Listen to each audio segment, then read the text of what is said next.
Hey, it's Mazzy. We're back to normal, sort of. Back from traveling, back from alpaca farms, back from the United Kingdom. It's the Music Stupid number 60, where I just pick five albums from my collection.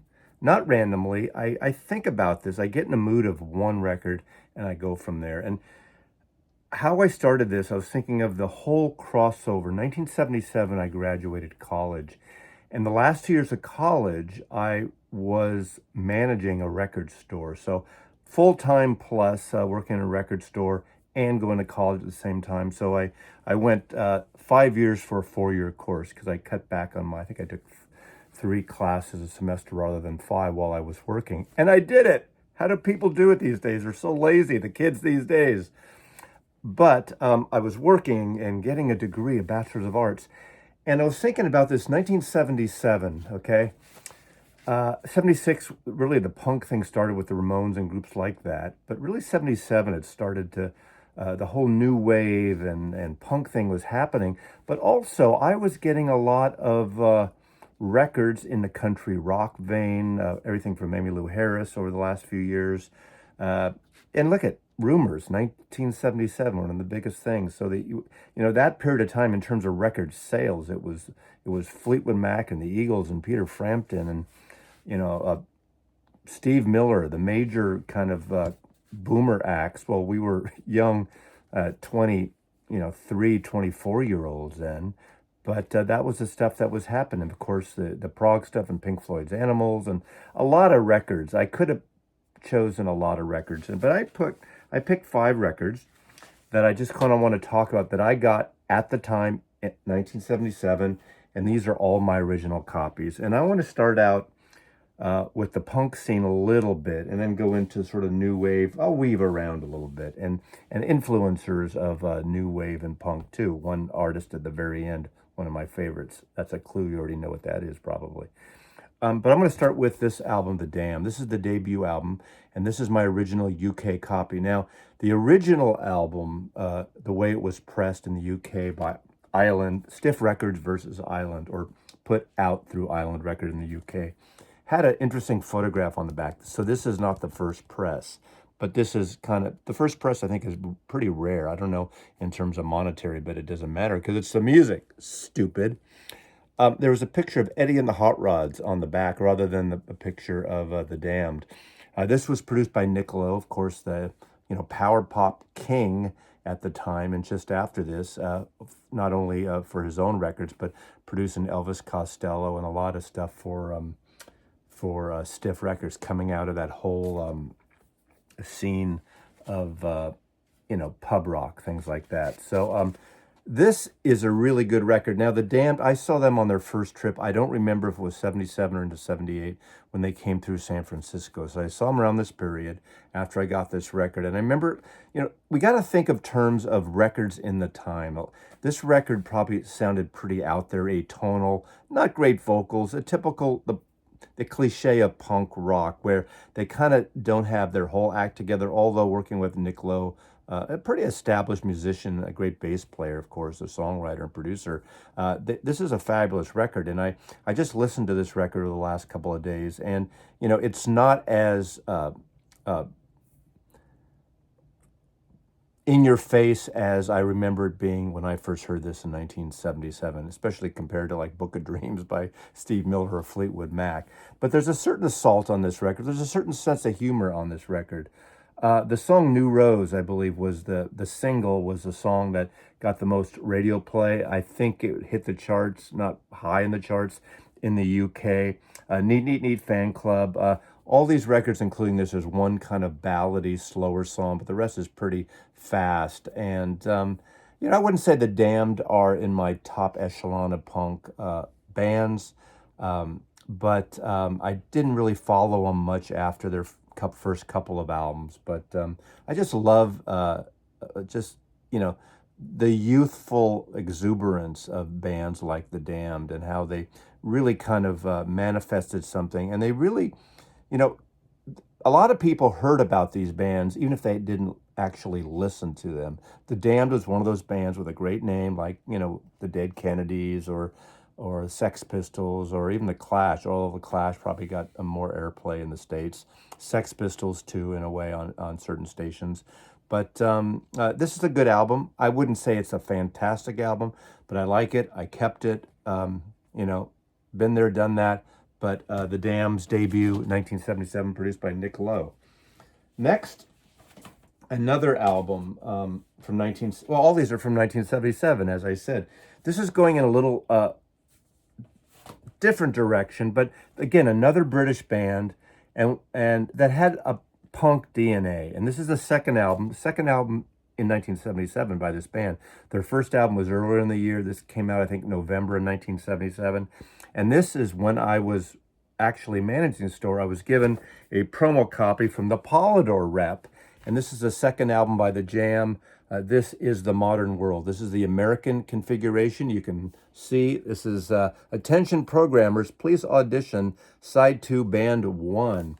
But actually, I think it's side 1, The Modern World. This has the uncensored version of The Modern World, which was censored in the UK because they talk about, what is it, fucking reviews or fucking critics or something, as I recall. And the configuration is slightly different than the UK edition. It starts off with The Modern World. The second track, All Around the World, another great song, was a single in the UK. I think it was a single between the first two albums, but it wasn't on this album in the United Kingdom. London band, of course, Paul Weller and company. I like this band. I mean, a lot of people, you know, they had a cult following in the United States. And I was talking to some people when I was in the UK last week about Paul Weller, The Jam, Style Council, his solo records. It's not just because they were so English, so British. There's another band here the same that actually eventually, you know, well, early on crossed over and then became even more British and then kind of came back. And I'm going to show that record in a little bit. But they were only quintessentially a British band, and some of their stuff didn't cross over, although I like this power trio. I like how bands like The Jam or Pink Floyd, for that matter, they kept their English accents, their London accents, which is pretty wonderful considering the Beatles and the Stones really sounded like they were, you know, singing American English opposed to this. But great power band. I never saw The Jam, unfortunately. I don't know why, because they came around a few times, but they weren't like intense touring British band. They didn't come around a lot over the years, and for whatever reason, I didn't say them. But they have that kind of influence, very influential by groups like the Kinks, obviously. But they did it their own way. Great songwriters, again, great hooks in their song. They're on the melodic side of punk records and great songwriters. I think London Girl is a beautiful song here. And I forgot which song is it, Tonight at Noon? I don't remember now. They also have their, maybe it's London Traffic, I don't remember. They have their kind of mellowy or ballad type low key. I think there's one track on that. They do a nice version, a cover of the Wilson Pickett Midnight Hour on here too. So 1967, this is The Modern World. Great opener, great song. That song right away should have been a hit even in America, and should have probably been a bigger hit in the UK. I don't know how it charted there, but 1977, the second of two albums by The Jam that year. Now we're going to go into America, into the power pop realm. And this is the second album, I believe, by Greg Kihn. And I'm bringing this up partly because I love this record. Greg Kihn was signed to Berserkly Record, and that was a Matthew King Kaufman's label. Of Berkeley, California. There was a record store that was the north side of the Berkeley University, UC Berkeley campus, called Rather Ripped Records. And out of that became Berserkly Records. And Berserkly also had a band called Earthquake. They had Jonathan Richman and the Modern Lovers, and did a lot of great records. And I believe Greg Kihn actually worked at Rather Ripped too, early on at the time. You know, years later, he would become an author, a writer, a disc jockey down in the South Bay, south of San Francisco. But he did a couple of albums. One that came out, his first album, specifically on Berserkly. Then Berserkly Records gets picked up by Columbia Records, and this was issued by Columbia. We recently lost him. He just died in the last 2 months, unfortunately. But I love this record. It's a very, accessible record. It's more of a, power pop new wave, I guess. It's not a punk record at all. He had a great vocal style, a very easy vocal star, if you will, in a way you could call his power pop and his new wave easy, very accessible. Later on, he had that, whatever that hit was that I lost interest around 1980 or late 70s when he had what is it called? The alphabet song, the fa fa. I don't even remember what it is. See, I know I'm not clueless, but I don't remember. But I love this record because, it actually has a great accessible version of For You, the Bruce Springsteen song from his first album. I came for you, I came for you. Princess Guard, she wrote me. Anyway, this is a good song. Madison Avenue's on here. Lovers Made a Fool of You. Greg Kihn, Dave Carpenter, Larry Lynch, and Steve Wright. Again, co-produced by Matthew King Kaufman and Glenn Kolotkin on Berserkly Records, Bay Area artist. Saw him many times. He played clubs all the time around this period from '76 through the end of the decade, and then I kind of lost interest. But again, he's written some pretty nice books, musical centric novels actually, and then was a disc jockey and recently passed away. The next one is another artist who we recently lost, coming from the new wave scene. And this is the band's second album. They only had 2 proper albums.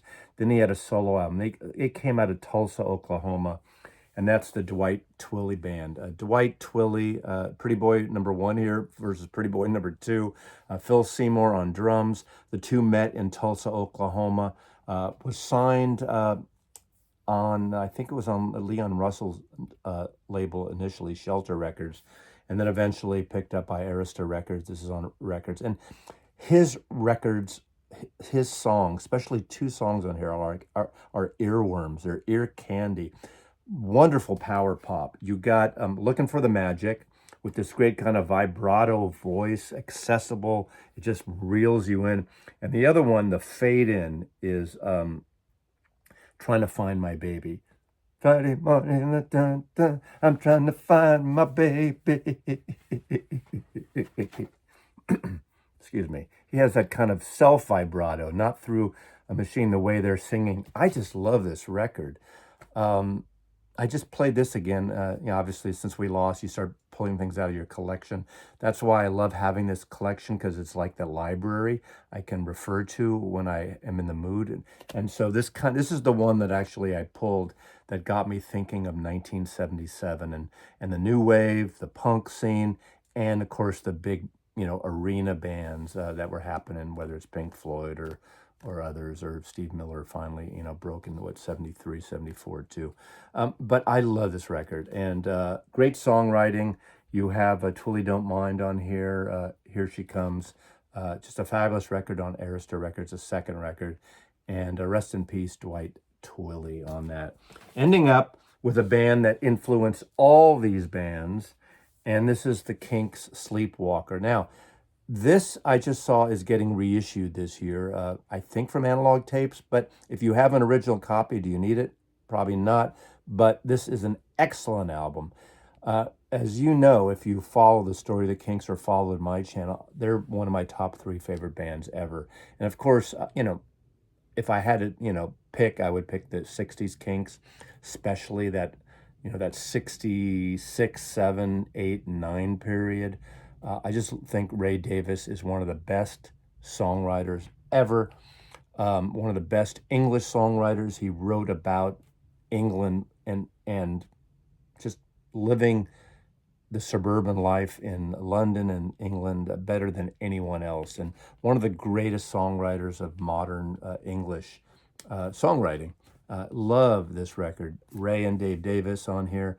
Sleepwalker is when they finally, after their years at Warner Brothers, Reprise, Pie Records in the UK, they signed to RCA, and they do a lot of that, those things which I like, but like soap opera and Muswell Hill, which is actually one of their best albums as well. but they really start writing about these the theatrical years are the RCA years for the most part. That's not an absolute, but the RCA years I adore. And some people just didn't like the storytelling, Preservation Act 1 and 2, that whole thing. And then finally, Clive Davis signs them to Arista and says, hey, step it up, babe. Step it up, Ray. You could be a great rock band. You have the DNA. You have the songs. You could be a stadium act. Now, they did become a stadium act after this and into the late 70s, into the 80s actually. And I never lost interest. I still bought all their albums, but I kind of didn't like that big anthemic thing they did in a way, but he still wrote great lyrics and great songs. Um, and of course, we all like to like the Kinks that we like at a certain time. But this record, these two records that are being reissued in a few months, I think October, Sleepwalker and Misfits, are fantastic records. I think this is one of the best covers. I love this picture of Ray with that kind of drawn-on mask here and the typeface here. Oh, look at that. So good, so good. But you have great songs. You have them really talking about being a rock and roll band, especially on Misfits. The next album, you got Sleepwalker here. You got Brother, Mr. Big Man, Life on the Road, Jukebox Music. He's writing about rock and roll. He always wrote about music business, rock and roll, the Preservation records. He's talking about that. Norman the Star Maker on soap opera. He's talking about being a rock and roll star. That's a big part also of his music. Sleepless Nights on here, Full Moon, Life Goes On and on. And you can't deny, Dave Davis doesn't get a lot of love always in terms of a lead guitar player, but he's fantastic. He's melodic. He could rock. He makes it look so easy. So Dave and Ray, these brothers, right now we're talking about this Oasis tour and the tempestuous life of these brothers. Think of the Everly brothers, tempestuous. The Davis brothers, tempestuous. The Gallagher brothers, tempestuous. What the fuck is wrong with these brothers? They make beautiful music and they can't get along. But 1977's Kinks, Sleepwalker, a wonderful record coming out again. But if you have a copy, just find an original copy. These pressings on Arista Records. They have Mick Avery, one of the original members, still on drums here. Original members of the Kinks. And then it's John Gosling, of course, keyboards and backing vocals there. But I saw the Kinks, 8, 9 times all over the years. And every time they were great. I just love the Kinks. God Save the Kinks. That's the promo line that they used. I think that was a reprise thing in the American audience. God Save the Kinks. Another typically British band like the Jam. So thanks for watching. Mazzy loves you. Now, and I'm going to end this with a 1974 clip of Ray Davis introducing his brother, and listen how he says his name, because I constantly get criticized when I talk about Ray Davis and Dave Davis. Now, sometimes Dave does say Davies, but it's Davis. Ray says it here from 1974, so suck on this, commenters. Don't correct me. Mazzy loves you anyway. Very good friend of mine. He's my brother, I'm sorry to say. I'm glad to say. Yeah. All right, mate? Yeah. Yes, we have the same mother. His name is Mr. Dave Davis. Let's hear it for Dave. Let's hear it for Dave Davis on lead guitar.